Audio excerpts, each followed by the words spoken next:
The story begins in the dead of night, deep within a dense forest where a tantric man, dressed in tribal attire, is engaged in a mysterious ritual. Before him lies a coffin-like box, and around him a sacred fire, yajna, burns. A garland of skulls hangs around his neck. The tantric chants mantras in an unknown language, throwing materials into the fire, creating an atmosphere so terrifying that anyone witnessing it would be filled with dread. Finally, the tantric concludes his ritual by sacrificing an animal and bathing the coffin in its blood. As soon as the blood touches the coffin, a fierce storm brews in the forest, wolves begin to howl, and lightning strikes across the sky.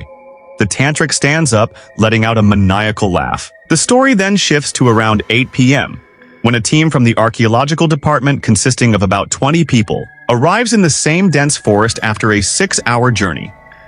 The forest is surrounded on 3 sides by the sea, with only a few small villages nearby. The team's mission is to excavate coal in the forest, but as darkness falls, they decide to set up camp nearby. As they move deeper into the forest, one of them suddenly exclaims, "Sir, I just saw 2 glowing red eyes. There's something here." The boss responds, "Probably just wild animals. Let's head back to the bus. It doesn't feel safe to wander in the forest at night." The next morning, with the sun shining, the team resumes their work.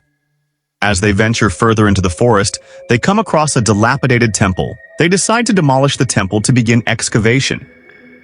During the digging, they discover a box about 25 feet underground, wrapped in iron chains. As they cut the chains and open the box, the sight inside leaves everyone stunned. Inside the box is a human skull, adorned with strange carvings and mantras.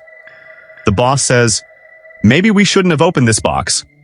Night falls, and the team retreats to their tents to rest. However, in the middle of the night, Roshi suddenly wakes up, feeling as though someone is outside her tent. She steps outside, only to find nothing there. As she turns to go back inside, the same coffin-like box appears before her, the one she had seen earlier that day.